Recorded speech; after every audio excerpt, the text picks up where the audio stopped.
करारविन्दे न पदारविन्दं मुखारविन्दे विनिवेशयन्तं वटसपत्रे सपुटे शयानं बालं मुकुन्दं शिरसा नमामि। मैं सहायक प्रोफेसर डॉक्टर धर्मेंद्र तिवारी, वेद विभाग, जुत्थालाल संस्कृत महाविद्यालय, मझौलिया, पश्चिमी चंपारण। मैं आज शास्त्री प्रतिष्ठा तृतीय वर्ष में पढ़ाई जाने वाली वेद विषयक हिंदू संस्कार के बारे में विचार विमर्श करने जा रहे हैं। आज छठे परिच्छेद का कर्णवेद संस्कार के बारे में अध्ययन करेंगे। ये कर्णवेद का प्रादुर्भाव क्या हुआ, इसका पूर्व इतिहास क्या है, इसके करने का प्रयोजन क्या है या क्यों किया जाता है, और इससे कर्णवेद संस्कार से क्या लाभ है बच्चों को, इत्यादि विषयों पर विचार विमर्श करने जा रहे हैं। प्रादुर्भाव तथा पूर्व इतिहास कर्णवेद के संबंध में। आभूषण पहनने के लिए विभिन्न अंगों के छेदन की प्रथा संपूर्ण संसार की असभ्य तथा अर्धसभ्य जातियों में प्रचलित है। अतः इसका उद्भव अति प्राचीन काल में ही हुआ होगा, किंतु सभ्यता के उन्नत होने पर भी अलंकरण प्रचलित रहा, यद्यपि वह परिष्कृत हो गया था। जहाँ तक कानों के छेदने का प्रश्न है, निस्संदेह आरंभ में अलंकरण के लिए इसका प्रचलन हुआ, आगे चलकर यह उपयोगी सिद्ध हुआ और इसकी आवश्यकता पर बल देने के लिए इसे धार्मिक स्वरूप दे दिया गया। सुश्रुत का कथन कि रोग आदि से रक्षा तथा आभूषण या अलंकरण के निमित्त बालक के कानों का छेदन करना चाहिए। अंडकोश वृद्धि तथा अंतर्वृद्धि के निरोध के लिए वे पुनः कर्णवेद का विधान करते हैं। इस प्रकार यह जीवन के आरंभ में किया जाने वाला पूर्व उपाय था, जिससे उपयुक्त रोगों का यथासंभव निरोध किया जा सके, यानी अंडकोश की वृद्धि नहीं हो। अंडकोश की वृद्धि के रोकने के लिए कर्ण छेदन किया जाता था। कर्णवेद की संस्कार के रूप में मान्यता था। उसके संबंधित विधि विधानों का उद्भव अत्यंत आधुनिक काल में हुआ। किसी भी गृह सूत्र में इसका उल्लेख नहीं मिलता है। पारस्कर गृह सूत्र के परिशिष्ट कात्यायन सूत्रों में ही इनका प्रथम वर्णन किया गया है।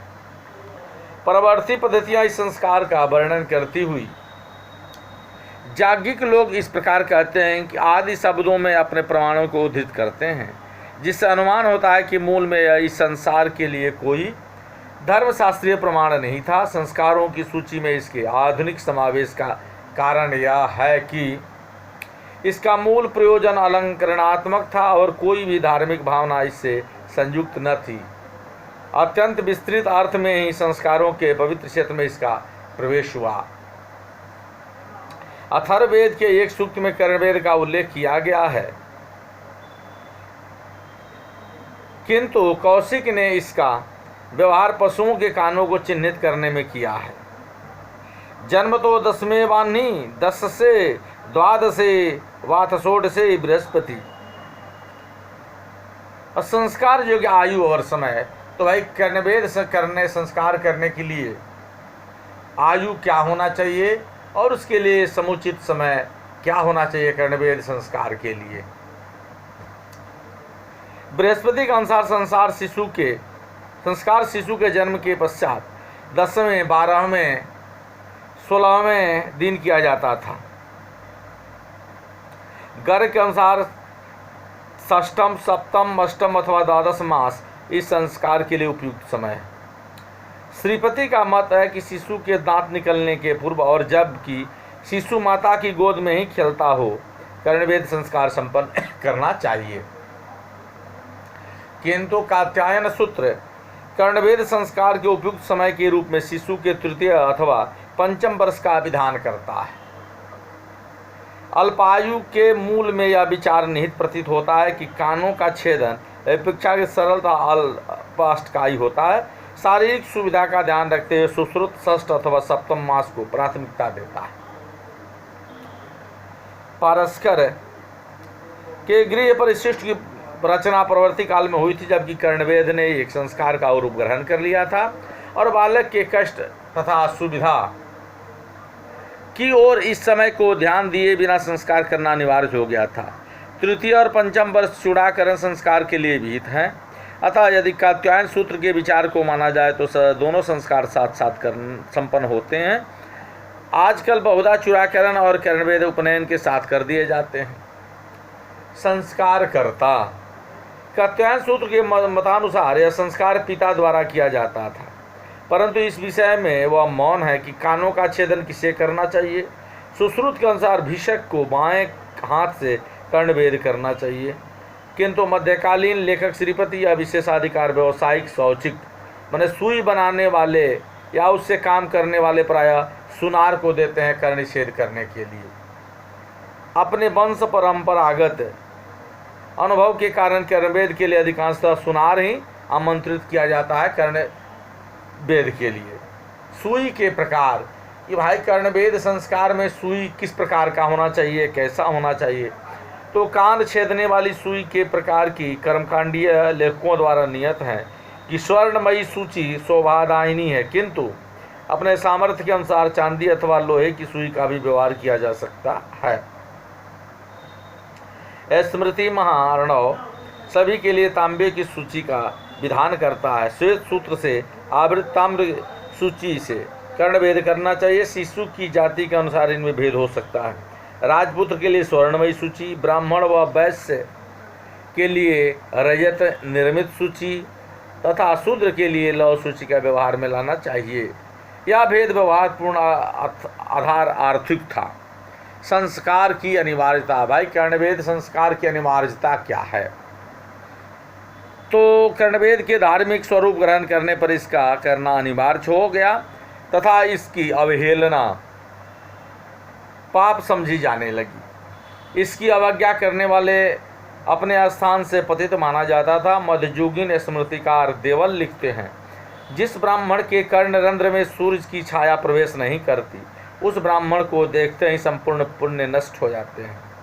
उसे श्राद्ध में आमंत्रित नहीं करना चाहिए, अन्यथा आमंत्रित करने वाला असुर हो जाता है।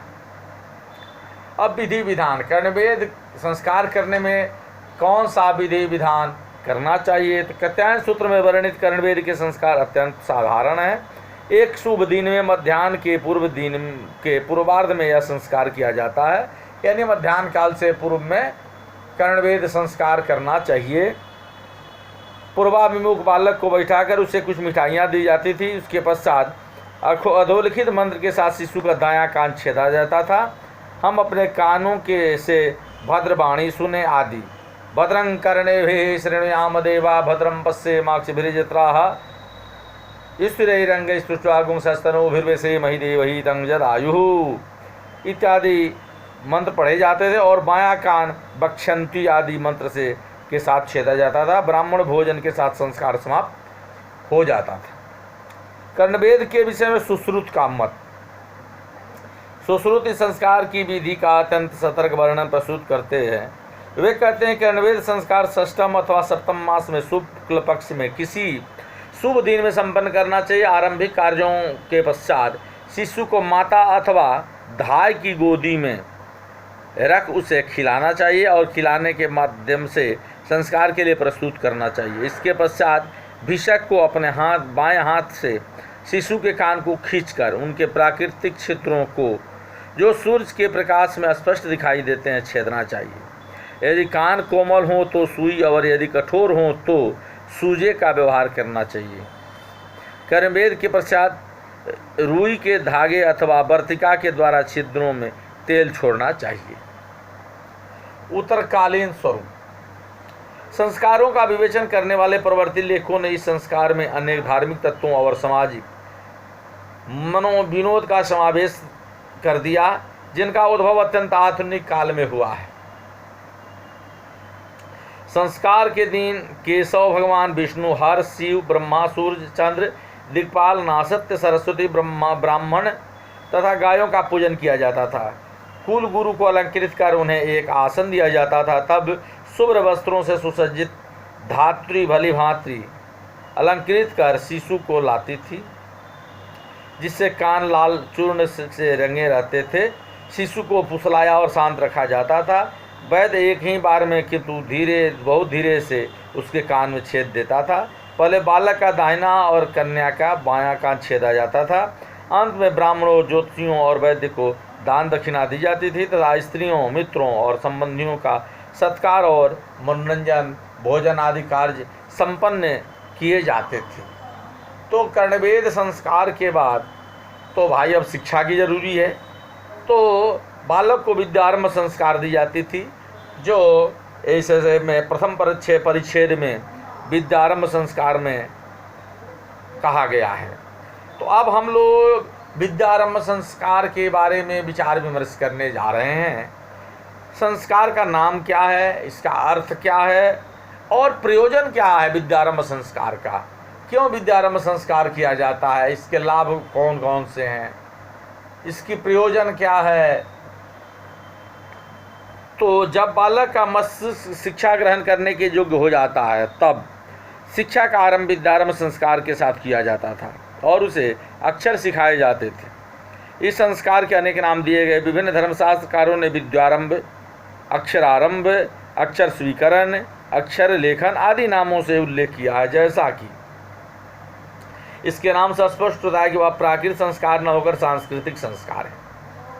इसका उद्भव सभ्यता की अत्यंत उन्नत अवस्था में हुआ, जब वर्णमाला का विकास हो चुका था और लिखने में उसका उपयोग किया जाने लगा। सूचना के स्रोत। यद्यपि क्रम की दृष्टि से विद्यारंभ संस्कार उपनयन के पूर्व आता है, किंतु उद्भव की दृष्टि से विद्यारंभ उपनयन संस्कार की अपेक्षा अत्यंत प्रवर्ती है। गृह सूत्रों, धर्मसूत्रों और प्राचीन स्मृतियों में इसका उल्लेख नहीं किया गया है। संस्कार विषयक मध्यकालीन और आधुनिक निबंधों में भी इसका समावेश नहीं है। कतिपय निबंध जैसे वीर मित्रोदय, संस्कार प्रकाश, स्मृति चंद्रिका, गोपीनाथ भट्ट की संस्कार रत्नमाला तथा जागवल के स्मृति की अपरार्ककृत व्याख्या ही इस संस्कार के विषय में प्रमाण है। उक्त सभी ग्रंथ भारतीय कर्मकांड साहित्य के इतिहास की दृष्टि से अत्यंत आधुनिक और साधारणतः उन्हें 11वीं शताब्दी के प्रवर्ती काल में रखा जा सकता है। विश्वामित्र, मार्कंडेय और बृहस्पति आदि प्रमाणभूत आचार्यों के नाम पर जो उदाहरण दिए गए हैं वे भी बहुत प्राचीन नहीं हैं। उक्त आचार्यों के नाम पर जो ज्योतिष संबंधी विवरण प्रस्तुत किए गए हैं वे ईसा की 7वीं या 8वीं शताब्दी के से प्राचीन नहीं है। अतः यह स्पष्ट है कि उक्त विवरण इन शताब्दियों के पश्चात अस्तित्व में आए हैं। परवर्ती उद्भव और इसका विकास। यह अत्यंत आश्चर्यजनक प्रतीत होता है कि गृह सूत्र और धर्म सूत्र, जिसमें निष्क्रमण, बालक के पहले पहल घर से बाहर निकालना और अन्नप्राशन, शिशु को पहले पहल अन्न खिलाना जैसे साधारण संस्कारों का भी विस्तृत वर्णन किया गया है, विद्यारंभ जैसे महत्वपूर्ण संस्कार का उल्लेख नहीं करते हैं, जिससे शिक्षा का आरंभ होता था और इस कारण उसका बालक के जीवन में अनिर्वचनीय महत्व था। यह संस्कार भूल से छूट नहीं सकता था। इसका स्पष्टीकरण केवल इस तथ्य द्वारा किया जा सकता है कि जब अधिकांश संस्कारों का उदय प्राक सूत्र में ही हुआ था, वहाँ विद्यारंभ संस्कार अत्यंत परवर्ती काल तक भी अस्तित्व में नहीं आया था।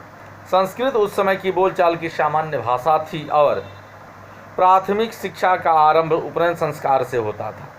संस्कृत के अध्ययन के लिखने और पढ़ने या पढ़ने की प्राथमिक योग्यता अलग से आवश्यकता नहीं थी।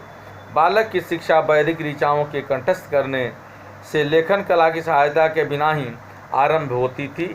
इसके अतिरिक्त अति प्राचीन काल में लेखन कला अज्ञात थी या कम से कम बालकों की प्रारंभिक शिक्षा में उसका उपयोग नहीं होता था।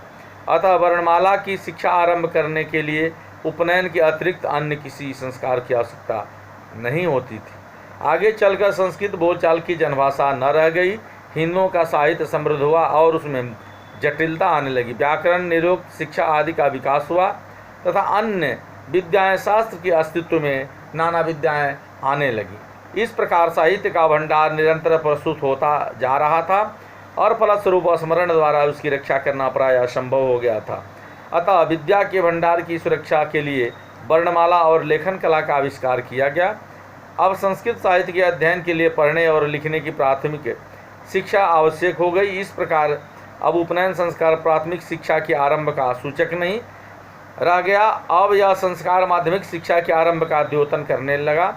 अतः प्राथमिक शिक्षा प्रारंभ करने के लिए एक नवीन संस्कार की आवश्यकता प्रतीत होने लगी और लोग इसको विद्यारंभ संस्कार के नाम से जानने लगा और सर्वप्रथम शिक्षा दीक्षा दी जाने लगी। किंतु विद्यारंभ का उद्भव स्मृतियों में उसकी चर्चा होने से पूर्व ही हो चुका था। अक्षरारंभ के संस्कार के रूप में विलंब से मान्य होने के कारण संभवतः यह था कि इस संस्कार का अनुष्ठान चौल या मुंडन संस्कार के ही साथ किया जाता था। कौटिल्य के अर्थशास्त्र में भी इस धारणा की पुष्टि होती है कि जिसके अनुसार बालक की लिपि और संख्या की शिक्षा आरंभ चौल संस्कार के साथ होता था। भवभूति का नाटक उत्तर रामचरितम भी इसका गवाह है। वाल्मीकि ने लव और कुश की शिक्षा चौल संस्कार के पश्चात आरंभ की और उन्होंने त्रयी माने 3 वेद या 4 वेद जिनमें 3 प्रकार के मंत्र समामनात् हैं के अतिरिक्त अन्य विद्याओं का अध्ययन उपनयन संस्कार के पूर्व ही कर लिया जाता था। एक अन्य कारण भी था जिसे चूड़ाकरण संस्कार के साथ ही विद्यारंभ का अनुष्ठान युक्ति संगत प्रतीत होता है। चूड़ाकरण के संस्कार 4 से 7 वर्ष की आयु के बीच बच्चों को किया जाता था और यही प्राथमिक शिक्षा आरंभ करने की उपयुक्त आयु है।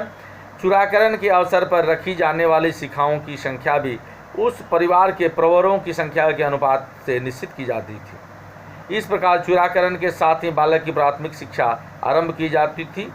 अब शिक्षा विद्यारंभ संस्कार में आयु क्या होना चाहिए? तो विश्वामित्र के अनुसार विद्यारंभ संस्कार बालक की आयु के 5वें वर्ष में किया जाता था। पंडित भीमसेन शर्मा तथा षोडश संस्कार विधि में उद्धृत एक अज्ञातनामा स्मृतिकार के अनुसार यह संस्कार 5वें या 7वें वर्ष में किया जा सकता था, किंतु यदि किन्हीं अनिवार्य परिस्थितियों के कारण इसे स्थगित करना पड़ जाता तो उपनयन संस्कार के पूर्व किसी समय इसका किया जाना आवश्यक था। सुधी बालक को द्वितीय वर्ष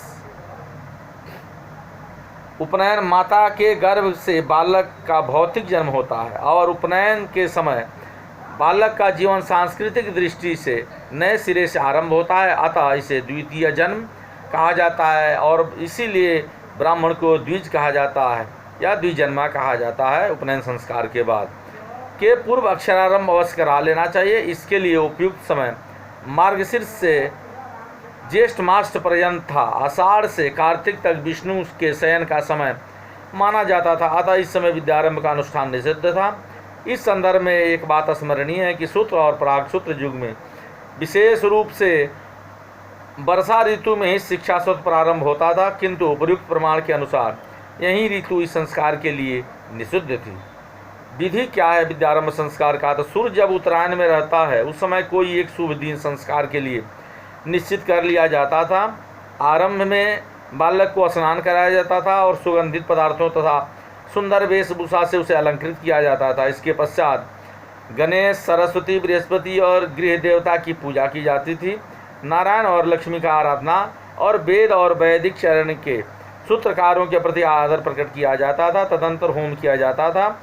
गुरु जो पूर्व दिशा की ओर मुख कर बैठता था, पश्चिम की ओर मुंह करके बैठे हुए बालों को अक्षरारंभ कराता था।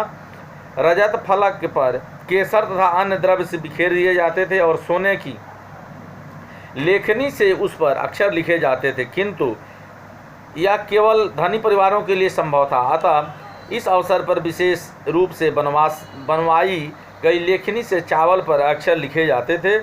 इसके अतिरिक्त श्री गणेशाय नमः, सरस्वती नमः, गृह देवताभ्यो नमः, लक्ष्मी नारायणाभ्याम नमः ये वाक्य भी लिखे जाते थे स्लेट पर। इसके पश्चात ओम नमः सिद्धाय या शिवाय लिखा जाता था।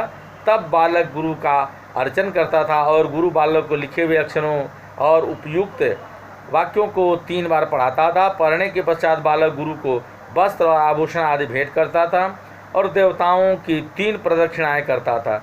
ब्राह्मणों को दक्षिणा दी जाती थी तथा सम्मानित किया जाता था। और वे बालक को आशीर्वाद देते थे। जिनके पति और बच्चे जीवित रहते थे ऐसी स्त्रियां आरती उतारती थी। अंत में गुरु को एक पगड़ी या साफा भेंट किया जाता था। देवताओं के अपने अपने स्थानों को प्रत्यावर्तन के साथ संस्कार समाप्त होता था।